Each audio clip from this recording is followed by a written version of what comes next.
Korban keracunan menu paket makan bergizi gratis atau MBG di Kota Bogor, Jawa Barat terus bertambah. Hingga Sabtu 10 Mei 2025, jumlah korban telah mencapai 214 orang. Lantas, apa sebenarnya penyebab utama keracunan massal MBG di Kota Bogor hingga ditetapkan sebagai kejadian luar biasa? Kasus keracunan MBG terhadap ratusan siswa ini pertama kali dilaporkan pada Rabu 7 Mei 2025. Saat itu sebanyak 36 siswa sekolah Bosowa Bina Insani mengalami keracunan. Insiden ini kemudian terjadi di 8 sekolah lainnya, dan makanan diketahui berasal dari dapur milik Satuan Pelayanan Pemenuhan Gizi atau SPPG Bosowa Bina Insani yang turut mendistribusikan paket makanan ke 12 sekolah. Dari hasil uji coba laboratorium yang dilakukan oleh Laboratorium Kesehatan Daerah Kota Bogor ditemukan 2 jenis bakteri berbahaya dalam menu makanan, yakni E. coli dan Salmonella. Wali Kota Bogor Dedi Rahim dalam keterangannya, Senin 12 Mei 2025 di Bogor, Jawa Barat menjelaskan bakteri tersebut ditemukan dalam 2 jenis makanan yang dikonsumsi para siswa. Dedi mengungkapkan, uji sampel itu dilakukan terhadap sisa-sisa makanan yang dikonsumsi oleh sejumlah siswa setelah mengalami keracunan. Jadi salah satunya adalah telur yang diolah berupa mata sapi yang kemudian diberikan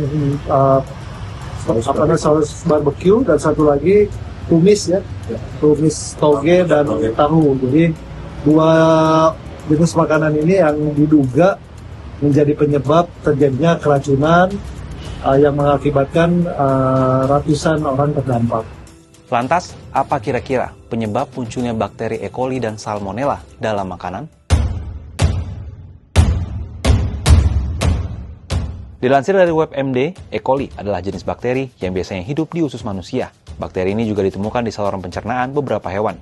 Sementara Salmonella merupakan bakteri penyebab infeksi pada saluran usus yang mengakibatkan diare. Bakteri ini biasa muncul di makanan seperti daging, sayuran, telur, dan susu.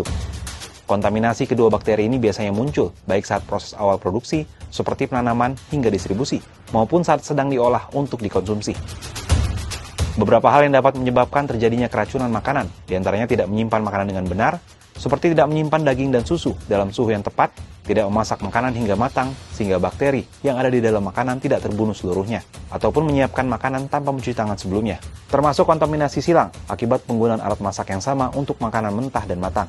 Meski demikian, terkait kasus keracunan MBG di Bogor, Wali Kota Bogor Dedi Rahim belum memastikan apakah kesalahan terjadi ketika proses memasak atau proses distribusi makanan hingga dikonsumsi. Sebab menurutnya, pengawasan teknis SPPG dipegang langsung oleh Badan Gizi Nasional atau BGN. Seperti diketahui, jika merujuk pemberitaan media massa, korban yang diduga keracunan MBG hingga Mei 2025 telah mencapai 1.315 pelajar.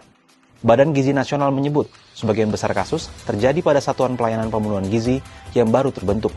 Pemicunya ialah minimnya pengalaman pengelolaan dapur berskala besar. Meski demikian, BGN ingin memastikan apakah memang makanan diproduksi di dapur-dapur MBG yang menjadi pemicu utamanya, atau terdapat faktor lain yang mendorongnya. Kasus keracunan MBG yang terjadi di Bogor dan sejumlah wilayah lainnya di Indonesia ini tentunya menjadi catatan bagi program ini.